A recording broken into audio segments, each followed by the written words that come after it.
तो अलजेब्रा की प्रैक्टिस के लिए हम आज 2018 समर के पेपर 1 और पेपर 2 के कुछ क्वेश्चन सॉल्व कर रहे हैं। पेपर 1 में जो क्वेश्चन आता है उसकी नॉर्मली स्टेटमेंट यही होती है, फैक्टराइज कंप्लीटली। तो फैक्टराइज का मतलब ये कि हमने गिवन एक्सप्रेशन को फैक्टर्स की फॉर्म में चेंज करना है। अच्छा, अब यहाँ पर जो एक्सप्रेशन हमें गिवन है, हम देख सकते हैं कि इसमें 4 टर्म्स हमें गिवन है, 4 टर्म्स का एक्सप्रेशन है और इसे हम फैक्टराइज करना चाह रहे हैं। अब फैक्टराइजेशन के लिए हम इसको थोड़ा सा रीअरेंज करते हैं। फॉर एग्जांपल 2ax के साथ मैं 6bx वाली टर्म लिख देता हूँ और फिर उसके बाद -ay और -3by ये वाली टर्म में लिख देता हूँ। अब ये जो अरेंजमेंट हमने किया है ना, इसके अंदर ए बी इस तरह से अरेंजमेंट हो रही है और यहाँ पर पहले ए वाली कोई टर्म है, फिर बी वाली टर्म है और दोनों में एक्स है। यहाँ भी पहले ए वाली टर्म है, फिर बी वाली टर्म है और दोनों में वाई है। तो अब हम यहाँ से कॉमन फैक्टर्स वो देख सकते हैं। तो पहली 2 टर्म्स में से अगर नंबर्स को देखें तो 2 कॉमन आएगा और अगर वेरिएबल को देखें तो x कॉमन आएगा। तो आपके पास फर्स्ट टर्म में सिर्फ a बचेगा। Plus 6 divided by 2 is 3, x common चला गया, बाकी b बच गया। इसी तरह लास्ट 2 टर्म्स में क्योंकि थर्ड टर्म की साइन नेगेटिव है तो हम नेगेटिव साइन यहाँ पे कॉमन ले लेंगे। उसके साथ साथ दोनों टर्म्स में y कॉमन है, तो फर्स्ट टर्म में a बचेगा। पहले ये वाली टर्म नेगेटिव थी, माइनस कॉमन जा चुका है तो अब ये पॉजिटिव हो जाएगी। सिमिलरली सेकंड टर्म में से y कॉमन जा चुका है और माइनस वाली टर्म थी पहले ये, अब माइनस कॉमन जाने के बाद ये भी पॉजिटिव हो जाएगी।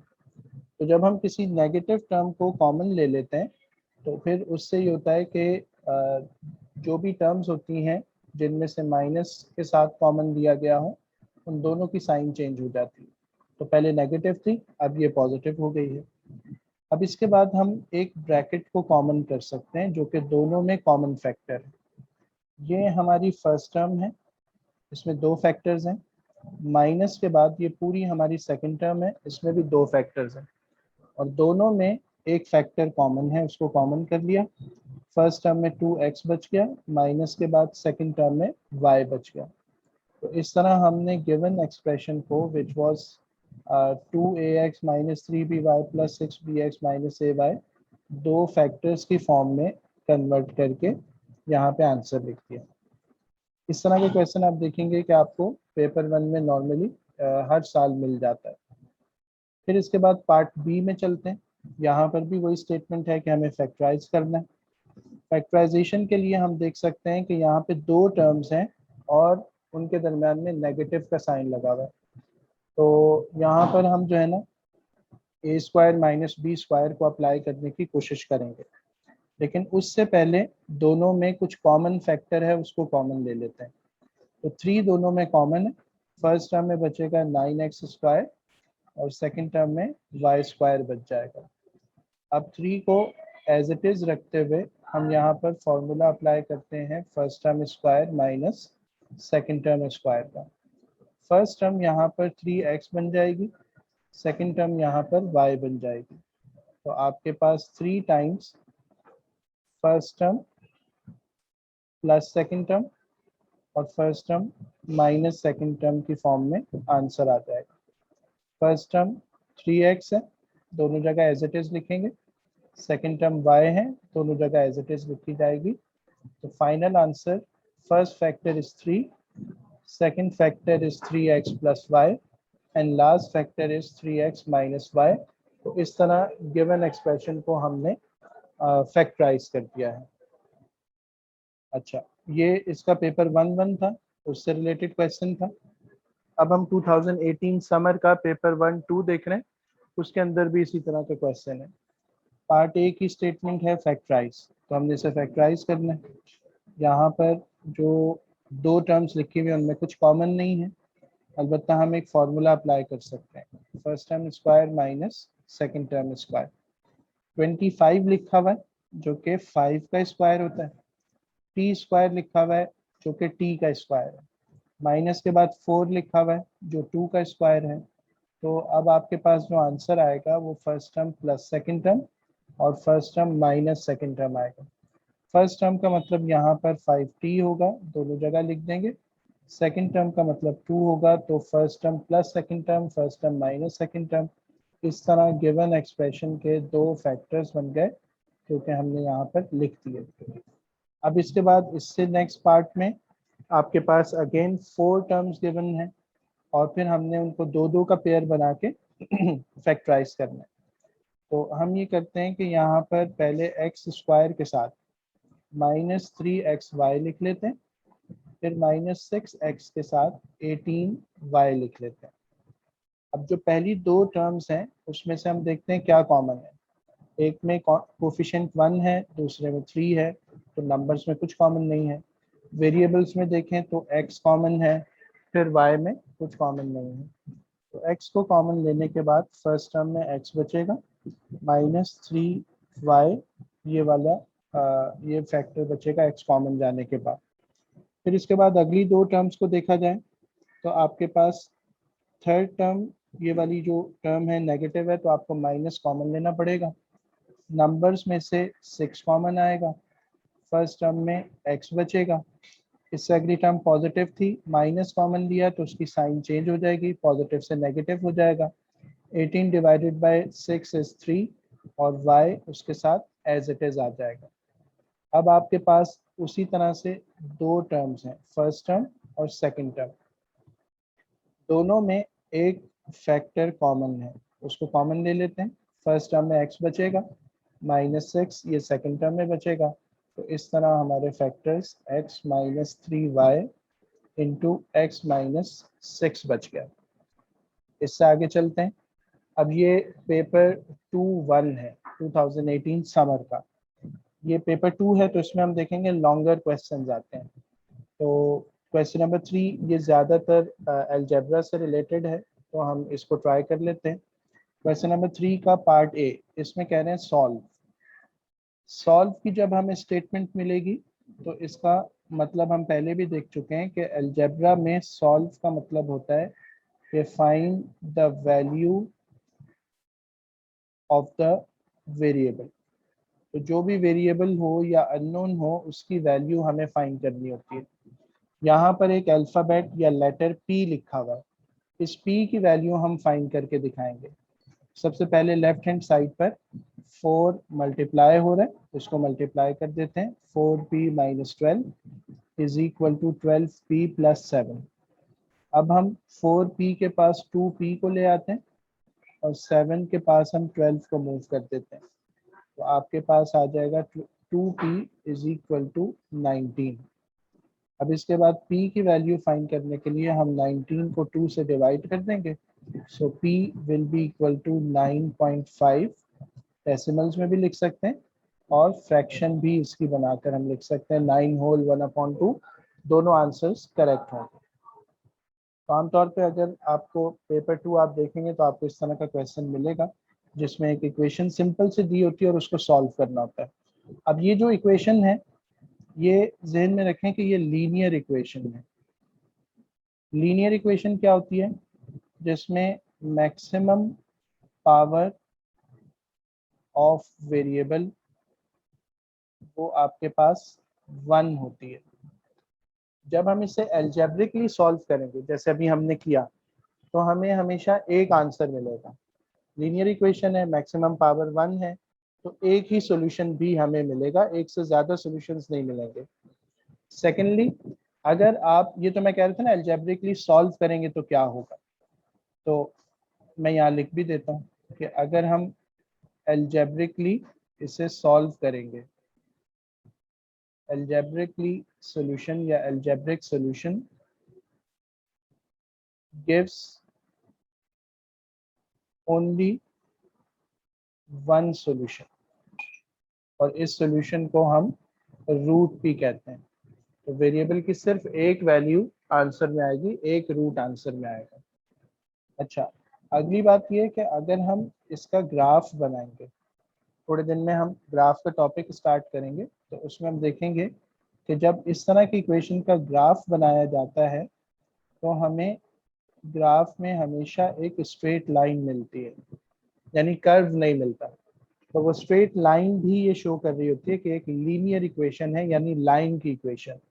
तो आपके पास एक आंसर आना चाहिए था, आपके पास एक आंसर आ गया। अब जब इससे डिफरेंट कोई सिचुएशन आएगी तो वहां मैं एक्सप्लेन करूंगा कि जब लीनियर इक्वेशन ना हो तो क्या होता है। पार्ट बी में कह रहे हैं कि solve the simultaneous equations. Simultaneous equations को सॉल्व करने के लिए हमारे पास दो मेथड्स हैं, एक सब्स्टिट्यूशन मेथड है और दूसरा एलिमिनेशन मेथड है। सबसे पहले मैं इसको एलिमिनेशन मेथड से सॉल्व करता हूँ और फिर सब्स्टिट्यूशन से भी हम इसके बाद क्वेश्चन देखेंगे। एलिमिनेशन मेथड में ये होता है ये मैं यहाँ पे नोट कर देता हूँ कि हम यहाँ पर एलिमिनेट करने वाला मेथड यूज कर रहे हैं। एलिमिनेशन मेथड में होता है कि हम किसी एक वेरिएबल के कोफिशिएंट्स को सेम बना लेते हैं और अगर वो डिफरेंट साइंस के साथ अपीयर हो रहे हैं तो हम उन्हें ऐड कर देते हैं, और अगर वो सेम साइन के साथ अपीयर हो रहे हो तो हम उन्हें सब्ट्रैक्ट कर देते हैं। फॉर एग्जाम्पल अगर हम y को कैंसिल आउट करना चाह रहे हैं तो सबसे पहले हम देखते हैं कि इक्वेशन 2 में y का कोफिशिएंट 2 है, इक्वेशन 1 में भी हम y का कोफिशिएंट 2 बनाना चाह रहे हैं। उसके लिए हम पूरी इक्वेशन 1 को 2 से मल्टीप्लाई कर देते हैं, तो ये बनेगा 4x minus 2y is equal to 10। इसके नीचे हम equation 2 as it is copy कर देते हैं, यानी 7x plus 2y is equal to 1। और चूंकि दोनों की साइन डिफरेंट हैं पहले से, तो हम सिंपली इन्हें ऐड कर देते हैं। एडिशन में क्या होगा, सारी साइंस एज इट इज रहेंगी, तो -2y से +2y कैंसिल हो जाएगा, आपके पास 11x इज इक्वल टू 11 आ जाएगा। So x will be equal to 11 divided by 11 which means x is equal to 1। ये आपको एलिमिनेट करके y को x की वैल्यू मिल गई। अब आपको y की वैल्यू चाहिए, ये x की वैल्यू आप किसी भी एक इक्वेशन में पुट कर लें। तो फॉर एग्जांपल मैं x की वैल्यू 1 पुट करता हूँ इन इक्वेशन 2, तो 7 times x plus 2y is equal to 1। x की जगह हम 1 लिख देंगे, तो ये बन जाएगा 7 plus 2y is equal to 1। So 2y is equal to 1 minus 7, which means 2y is equal to minus 6. So y is equal to minus 3. ये हमें y का आंसर मिल गया। तो इस तरह साइमल्टेनियसली सॉल्व करने के बाद x की वैल्यू 1 और y की वैल्यू 3 हमें इस क्वेश्चन के लिए मिल गई है।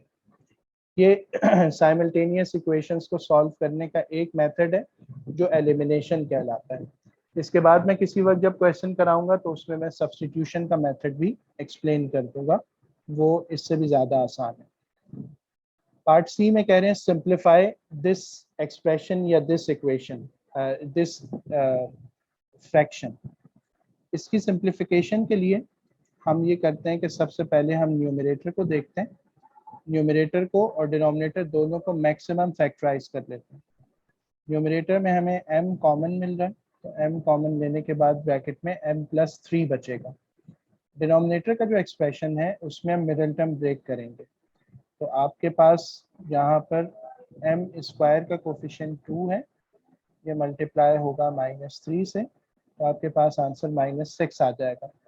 अब आपको दो नंबर्स चाहिए जिन्हें मल्टीप्लाई करके -6 आए और जिन्हें ऐड करके मिडिल टर्म का कोफिशिएंट +5 आ जाए।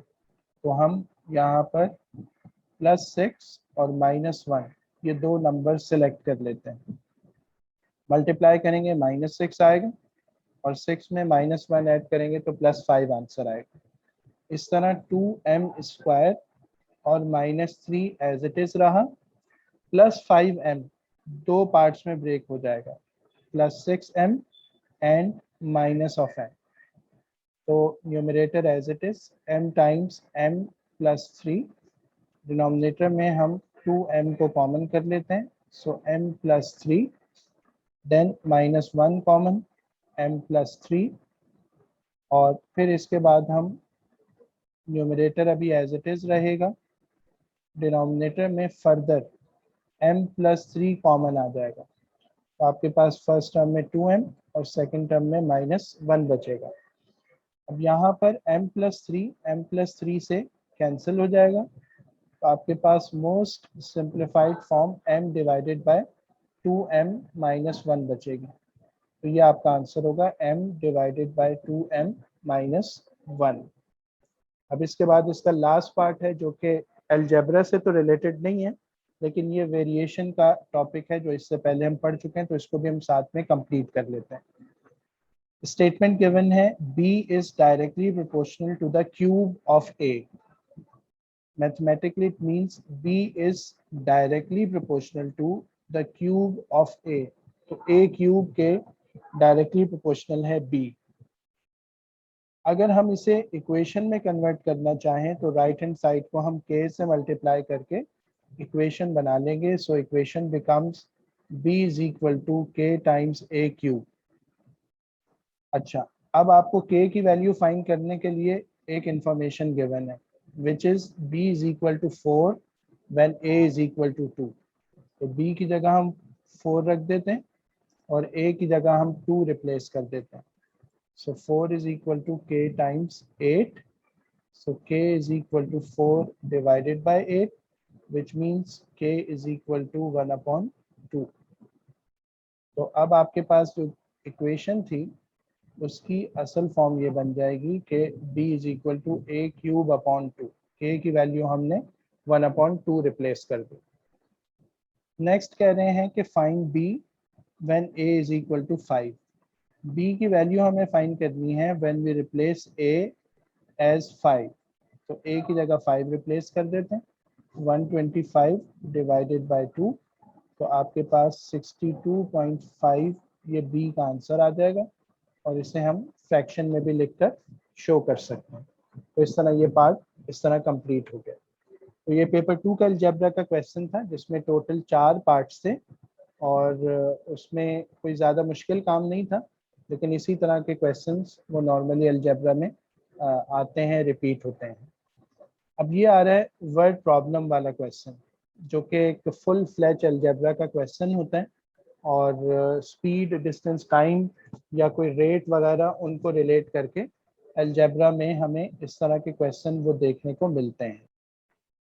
ओके, तो वर्ड प्रॉब्लम्स को सॉल्व करने के लिए जो सबसे इम्पॉर्टेंट चीज़ है वो वैसे तो देखने में, सुनने में बहुत छोटी सी लगती है, लेकिन ये एक बहुत बड़ी की है जिससे ये वर्ड प्रॉब्लम्स बहुत आसानी से डीकोड हो जाते हैं और समझ में आ जाते हैं। और वो की ये है कि जब हम वर्ड प्रॉब्लम्स पढ़ेंगे तो जहाँ भी इज आएगा, इज का मतलब होगा इज इक्वल टू, यानी इस की जगह पर हम इक्वल टू का साइन लगा देंगे। तो उससे हम देखेंगे कि वर्ड प्रॉब्लम्स है ना वो आसान हो जाएंगे, उनको वर्कआउट करना आसान हो जाएगा। तो क्वेश्चन नंबर 9 पार्ट ए, इसमें कह रहे हैं कि on Monday Ravi goes on a 20 kilometres run. अब हमें क्वांटिटी गिवन है और इसमें 20 नंबर लिखा हुआ है, किलोमीटर्स उसकी यूनिट लिखी हुई है। इन दोनों को देखते हुए हम ये समझ सकते हैं कि यहाँ पर जो क्वांटिटी हमें गिवन है वो असल में डिस्टेंस है, क्योंकि किलोमीटर्स में हम डिस्टेंस को मेजर कर रहे होते हैं। तो इसका मतलब है कि यूनिट जो यूज़ होगी उसको देखते हुए हम बता सकते हैं कि हमें कौन सी क्वांटिटी गिवन है। तो फर्स्ट लाइन में हमने देखा कि हमें रावी का एक डिस्टेंस गिवन है या डिस्टेंस की क्वांटिटी गिवन है। Part 1 his average speed. अब वो नेक्स्ट में बात कर रहे हैं एवरेज स्पीड की। His average speed for the first 12 kilometres is का मतलब इज इक्वल टू, तो इट मीन्स कि यहाँ पर एवरेज स्पीड की बात हो रही है।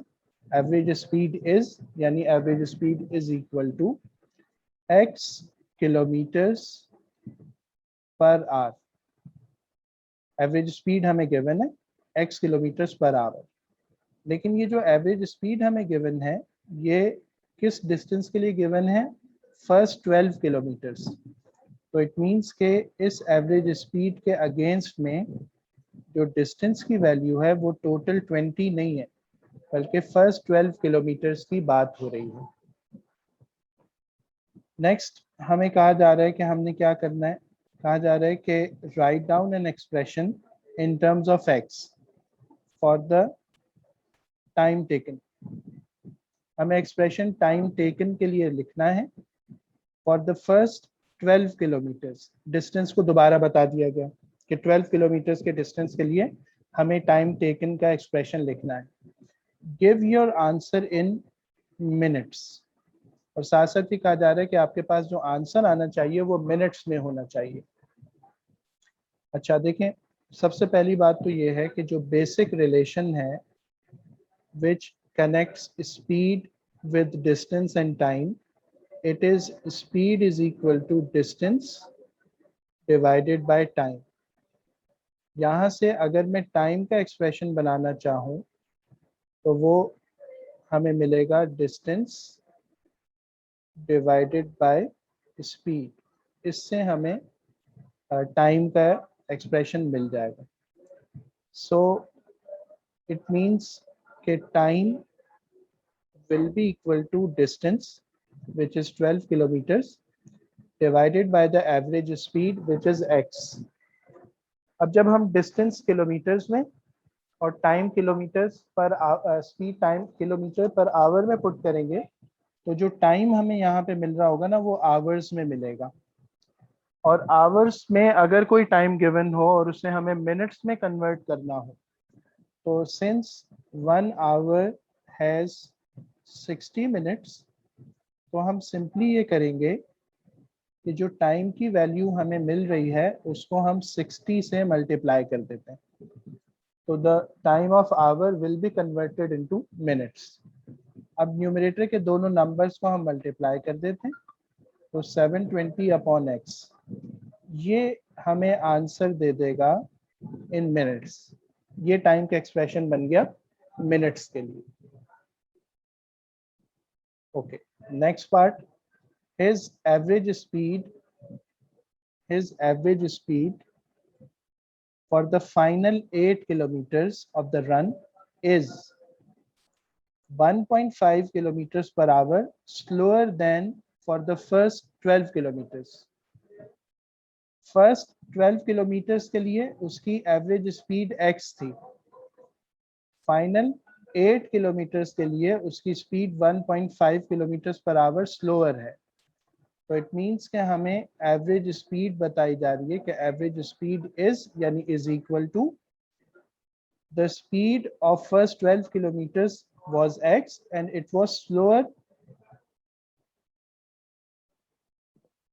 Bye 1.5 kilometers। So average speed here will be x minus 1.5 kilometers। और इसके अगेंस्ट में जो डिस्टेंस वो कवर कर रहा है वो फाइनल 8 किलोमीटर्स हैं, तो it means 8 kilometres of the distance is being covered.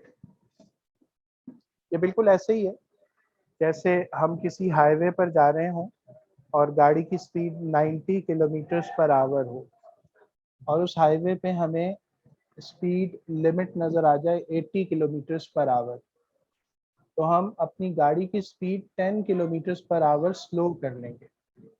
So 90 kilometres per our से जब हम 10 किलोमीटर्स पर आवर स्लोअर हो जाएंगे तो गाड़ी की स्पीड 80 किलोमीटर्स पर आवर बन जाएगी। इसी तरह ये जो रावी है ये 12 किलोमीटर्स तक x किलोमीटर पर आवर की स्पीड से मूव कर रहा था, लेकिन फाइनल 8 किलोमीटर्स के लिए उसने अपनी speed 1.5 kilometre per hour slower कर दी। So the new speed will be x minus 1.5 kilometres per hour. Okay, अब हमें करना क्या है, write an expression in terms of x for the expression हमें लिखना है the time taken. Time taken के लिए एक्सप्रेशन लिखना है for the final 8 kilometres of the run, और डिस्टेंस हमें 8 किलोमीटर्स रखना है। यहाँ पर भी हमें वही करना है कि give your answer in minutes. तो time will be equal to distance which is 8 kilometers divided by the average speed which is x minus 1.5 in this case। और ये आंसर आपके पास आवर्स में आ रहा होगा। इस आवर्स के आंसर को अगेन हम 60 से मल्टीप्लाई करके मिनट्स में कन्वर्ट कर लेंगे। So 8 multiplied by 60 will give 480 divided by x minus 1.5 which is the average speed। ये सेकंड पार्ट या फाइनल 8 किलोमीटर्स के लिए हमने टाइम का एक्सप्रेशन निकाल दिया। अब इसके बाद थर्ड पार्ट, इसमें कह रहे हैं कि Ravi takes 110 minutes to complete the full 20 kilometres. तो इसका मतलब ये है कि हमने जो टाइम का एक्सप्रेशन बनाया था for 12 kilometres and then we had an expression for the last 8 kilometres, इन दोनों टाइम को जब हम ऐड करेंगे तो टोटल टाइम 110 मिनट्स बन जाएगा। और हमने 12 किलोमीटर्स का टाइम और 8 किलोमीटर्स का टाइम दोनों मिनट्स में ही कैलकुलेट करके रखे हैं। तो 12 किलोमीटर्स के लिए उसको जो टाइम उसने जो यूज़ किया वो 720 अपॉन एक्स था, और 8 किलोमीटर्स के लिए जो टाइम उसने यूज़ किया वो 480 अपॉन एक्स माइनस 1.5 है। इन दोनों का सम 110 आ रहा है, यानी 110 मिनट्स में उसने ये पूरा डिस्टेंस कवर कर लिया।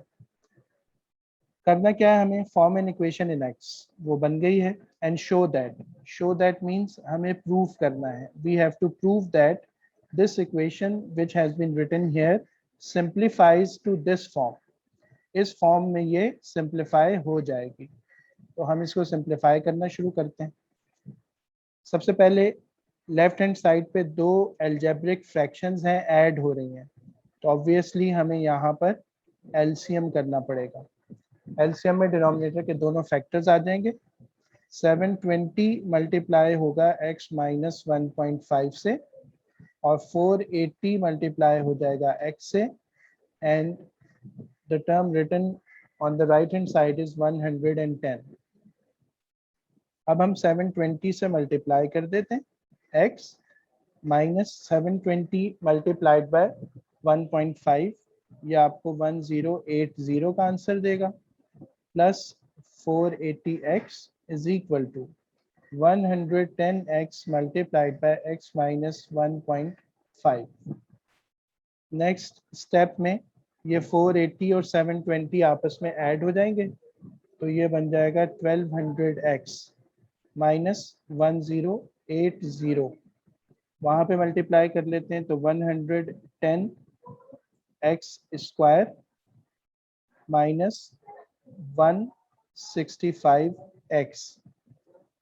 अच्छा, अब यहाँ पर हम देख सकते हैं कि दोनों साइड से ना 5 कॉमन आ जाएगा, तो अगर 5 हम यहीं पे कॉमन निकाल लें तो 22x स्क्वायर माइनस 33x, और यहाँ से भी 5 कॉमन कर लेते हैं तो आपके पास 240x माइनस 216, ये वाला 5 इस 5 से कैंसिल हो जाएगा। आपके पास अब जो कुछ है उसको हम राइट हैंड साइड पे ले जाते हैं, तो वहाँ लिखा हुआ है 22x स्क्वायर माइनस 33x, उसके पास 240x मूव होगा, प्लस 216 इज इक्वल टू 0। और अब अगर हम x वाली टर्म्स को ऐड कर दें तो हमें 273x मिलेगा, प्लस 216 इज इक्वल टू 0। ये फॉर्म है जो सिंप्लीफाई होकर आ रही है, और ये वो सेम फॉर्म है जो क्वेश्चन में हमें गिवन थी, तो हम इसके नीचे लिख देंगे हेंस प्रूफ। ओके इसके बाद कह रहे हैं कि सॉल्व दिस इक्वेशन। अब इस इक्वेशन को सॉल्व करना है। सॉल्व की स्टेटमेंट का मतलब है कि हमें वेरिएबल यानी x की वैल्यूज फाइंड करनी है। शो योर वर्किंग, पूरी वर्किंग सॉल्यूशन की शो करनी है। Give each answer correct to 2 decimal places, और डेसिमल के बाद 2 प्लेसेस तक हमें इसका आंसर शो करना है। 2 डेसिमल से ज़्यादा जो होगा उसको फिर हम राउंड ऑफ कर सकते हैं, और अप टू 2 डेसिमल प्लेसेस हमें करेक्ट आंसर यहाँ पे शो करना है। अब इसको सॉल्व करने के लिए हमें यहाँ पर क्वाड्रेटिक फार्मूला यूज़ करना पड़ेगा। which is minus of b plus minus b square minus 4ac within square root divided by 2a. a का मतलब 22, b का मतलब -273, c का मतलब 216. So x will be equal to minus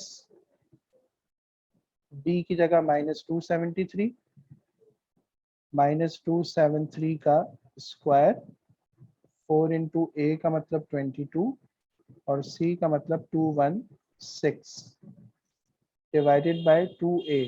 ए का मतलब है 22.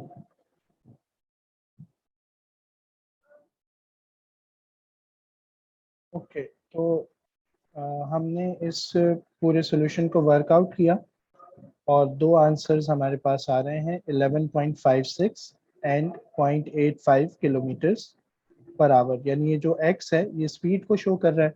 तो ये दो तरह की स्पीड हमें मिल रही है. और वैसे अगर हम देखें तो इस इक्वेशन में x के दो सोल्यूशन आने चाहिए थे. वो दो सोल्यूशन हमें इस तरह से मिल रहे हैं और दोनों करेक्ट टू डेसिमल प्लेसेस हमने आंसर्स लिख दिए हैं. अब इससे नेक्स्ट पार्ट में ये कह रहे हैं कि on Friday Ravi ran the whole 20 kilometers at the same average speed that he ran the final 8 kilometers on Monday. Final 8 kilometres के लिए उसकी speed x minus 1.5 kilometres per our थी. फ्राइडे को उसने ये पूरा 20 किलोमीटर्स का डिस्टेंस इसी स्पीड से कवर कर लिया. अच्छा, फिर उसके बाद calculate the time Ravi took to run 20 kilometres on Friday. हमें सबसे पहले टाइम कैलकुलेट करना है और साथ साथ हमें अपना आंसर आवर्स और मिनट्स दोनों में बताना है correct to the nearest minute. सबसे पहले हम टाइम के लिए एक्सप्रेशन लिखेंगे विच इज 20 किलोमीटर्स का distance divided by x minus 1.5 kilometres per hour. Okay, तो अब यहाँ पर जो आंसर आएगा वो आवर्स में होगा, तो हम उसको कन्वर्ट करेंगे 60 से मल्टीप्लाई करके मिनट्स में. सो 20 मल्टीप्लाइड बाय 60 ये बन जाएगा 1200. x में अब हमें वैल्यू पुट करनी है. x के दो आंसर्स हमें मिल चुके हैं 11.56 और 0.85. 0.85 की वैल्यू हम यहाँ नहीं पुट करेंगे. उसकी रीजन सिंपल है कि 0.85 में से जब हम 1.5 सब्ट्रैक्ट करेंगे तो आंसर नेगेटिव आ जाएगा. तो स्पीड का आंसर हमें पॉजिटिव रखना है. इस वजह से हम स्पीड की वैल्यू यहाँ पर 11.56 माइनस 1.5 ये पुट कर देंगे. सो 1200 will be divided by 10.06 and 1200 divided by 10.06. इससे हमें क्या आंसर मिल रहा है?